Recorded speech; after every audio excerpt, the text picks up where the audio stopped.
I feel I need to talk about the unfinished project. I get lots of emails, lots of questions, and a lot of people find themselves in this category of having an unfinished project car.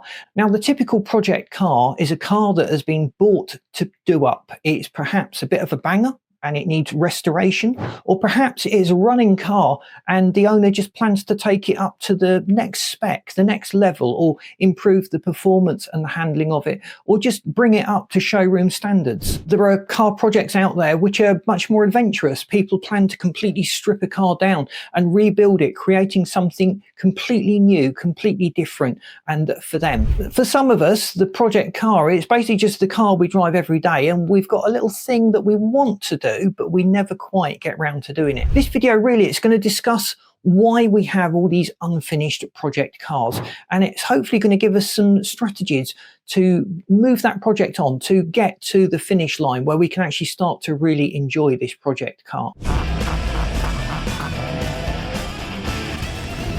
Why do people buy project cars? Well, it's fun, it's something to do. Rather than sit down and watch telly or watch YouTube videos every evening, a lot of people would rather be doing something with their hands. They've got a little bit of space around the house, perhaps in the garage, or they've got some land, and getting to grips with the car project, stripping it down, changing stuff on it, restoring it is just something they can get their teeth into. It's a distraction, it's therapeutic, and for a lot of people, they learn as they go.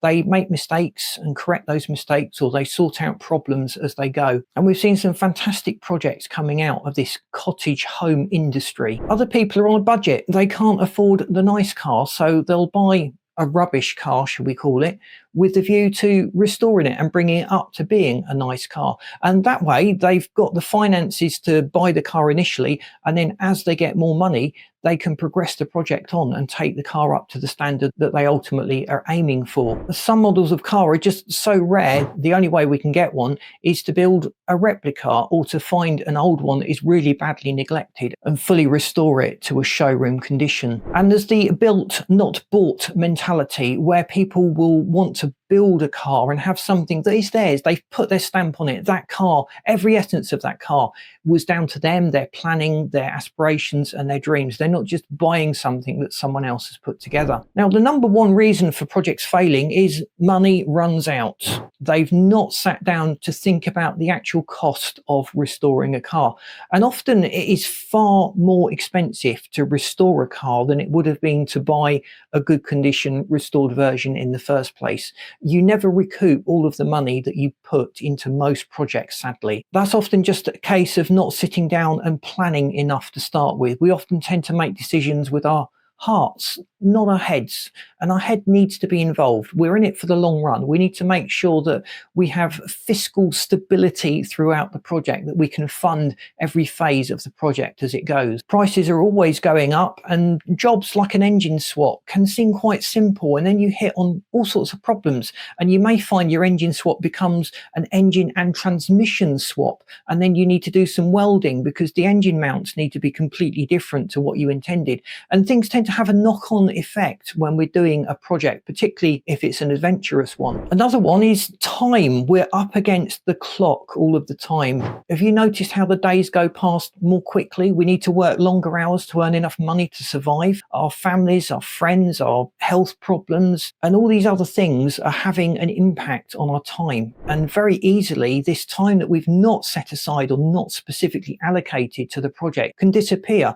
into all these other more mundane things. And the project becomes, rather than a focus of our life, it becomes another burden, something else to worry about in the background. Often being too adventurous with the build to start with, we can hit technical difficulties that we've not got the ability to get around. And that hurdle can become impossible to get over. It might require we have tools or skills, or we may need some very specific workshop equipment to carry out the task that we'd planned to do. We may have planned to do our project quickly, but we just run out of space. This 1 or 2 month job has just just spread into 6 or 7 months, and that space that we were hoping to recoup has got a project car in it, and there's now stuff that's crammed around the project car. I've seen project cars with boxes and all sorts of things stored on top of them and inside them, because that's occupying the space that you want to use for other stuff. But because the project's overran, it's having a knock-on effect, and it's going to make it even harder to get that project finished. Some people just lose heart. You see other people in finished build projects and you forget the hard work, the sweat, the tears that have gone into that. And just by looking at the finished result and looking at your car that's effectively still a rust heap in bits and pieces, you start to just lose focus. You can't be bothered to put the effort in because you feel dispirited and discouraged. How then do we get these projects back on track or avoid having these unfinished projects? Well, the first theme that we saw was that you need to plan ahead. Think about the cost involved. Keep it simple, stupid. KISS. That's the acronym and the mantra that we should all go by. Often we can improve things without going too far and keep the whole project expense and time scope within our abilities. We're not putting ourselves under pressure. Often the complexity and enormity of a task is off-putting, but just think about going to the top of a mountain. You might be off-put when you see how far away this mountain is, but by taking it one step at a time, you're progressing toward that goal. And just breaking your week up or your day up into discernible blocks so you have some specific time set aside to put on your project. If you can manage 30 minutes a week, that's something. After a month or 2 months or a year, you've put a significant amount of time into that project, and you know that time is safe. Other things are not going to eat into that time. Create a plan, sit down and think ahead, set yourself some deadlines, have a look at the finances as well and see when the money's coming in and how much you can afford in each of those steps, and just define a very clear outline of your plan of action, and that will go a long way to helping you progress this project to completion. Then think of the finished project. Why are you doing this? What is it going to be like to drive this car when it's finished? That's our motivation.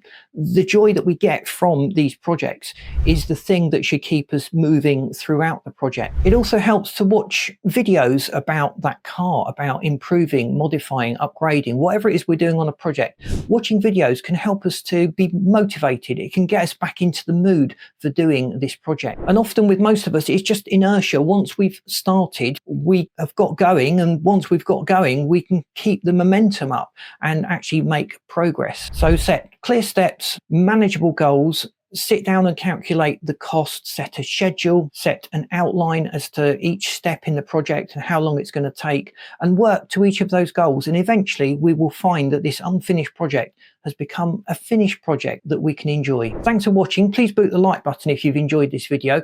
If you haven't subscribed to the channel, and a lot of you haven't, please do so, because that helps us to get out there. And I've lined up this video and this playlist that you should find really interesting. Thanks for watching. See you in these next videos.